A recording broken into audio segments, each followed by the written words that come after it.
an idea that I wanted to get into Formula One.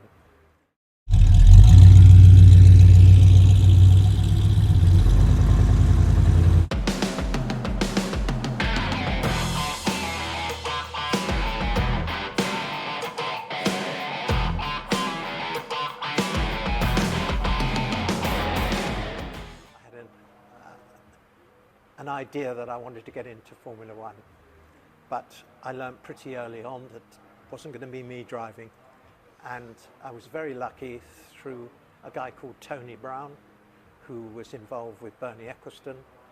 They sold me a Formula One car, and it came with John Watson as the driver. So that was an opportunity which I took, and we did our first race at Brands Hatch in what that would have been 1973. Okay. And much to my surprise, we came sixth. So John was definitely the bee's knees as far as drivers concerned. And from there, it evolved. I agreed with Bernie that I'd run a Brabham with John driving, and we had a very, very successful season. We were the most successful privateer, as we were known in those days, and we got 6 points, which was unheard of. Right. And the most important one was 1 point at Monte Carlo. Okay. And Fantastic. the funny story was we didn't expect it. And if you're in the points at Monte Carlo, you get invited to the palace for Right. a dinner. And of course, we didn't have a dress suit. So John and I panicked, and we were asking everybody who we knew in Monaco, where can we get a suit? And someone says, oh, I know the man who has got a rental shop in the middle of town. So we got in touch with him, and he came and loaned us 2 black tie suits. So that was nice. Fantastic. How was the palace? Can I say I can't really remember? Well, you know, I was a bit if gobsmacked you can by the remember, whole you weren't thing. there, right? Yeah, that's it. So no, it was a really nice thing. Brilliant. Fantastic. Just in terms of, you know, we touched about on the first car that you sold. What's the favourite that you? Oh, it's always been E-types. Yeah. Okay. Because it was the car I had on my wall, Yeah. and it's that I've got an E-type done by Eagle Engineering at the moment, right. which I've had since 1999, Okay. and it's not going anywhere. Yeah. And is that a fixed head? No, it's a Roadster. Okay. It had to be dark green. Yeah. British Racing Green. Yeah, and I knew Henry Pearman, who was the boss of Eagle.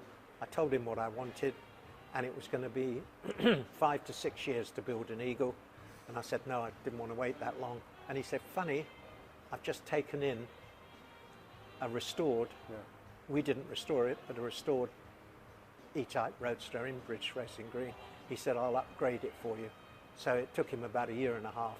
He Yeah. upgraded it to Eagle spec, and I've had it ever since. It was meant to And be, it's by the wonderful. sounds of it. Yeah, Yeah. lovely, lovely car. Wonderful. And you've got a beautiful blue E-type over there, which That's I was looking at. an earlier. amazing car. Yeah. Came from New Zealand, Okay. and it's genuine 10,000 miles. Yeah. And basically, New Zealand doesn't have wet roads. Right. So the car is totally Yeah, I original, bet. even smells original, Is it? which is quite unbelievable because you Yeah. can't get the leather anymore that Yeah. they used to build them with. So Right. it's a really lovely car. But Beautiful. I like them in primrose yellow. that's my least favourite Oh, is colour. Yeah. I There's don't know a what friend it of my is. dad's had one when I was a boy. Oh, and, there were a yeah, lot of primrose yellow E-types, yeah. you don't really see These them days, mostly, yellow's but- not quite so fashionable. Yeah, red's good as well. Red's always traditionally, but traditionally it's a Ferrari colour, so it doesn't quite carry the same No. thing on a Jaguar. But obviously we've got a few Ferraris down there. 328, I think, at the front. Yeah, 328 Spider. And what's the one behind it? Sorry, what you... The one just put there. Oh, that's a BB, yeah. Okay. But I'm not quite so keen on mid-engines. My Right. favourite's always been front engines. Right. And that was what Ferrari did. And Yeah. the last car Ferrari really ever was involved in was a Daytona, Okay. which was the ultimate front-engined. Oh, that's a fantastic looking car. ah. I mean, it's, I do not understand why it's not more valuable. Makes no sense. They built around 1,000 of them. It was the first road car to do 170 miles an hour. And I promise you, I tried it out. It does 170 miles an hour. In those days, On a private road, obviously. there wasn't a speed limit, so it was slightly different. But and I had Daytonas for about 2 or 3 years. Right. They were just wonderful cars. Ironically, the only thing you could complain about was the steering was unbelievably heavy. Really? But now you can get electric power steering, Okay, yeah. and it cuts out at 30 miles an hour. Right. So where you need it to be assisted You're around not town, doing that. all of that goes out the window. So Yeah. I wish I'd had it in period. Yeah, I bet. What's your favourite mark? Favourite? Mark? Favourite make?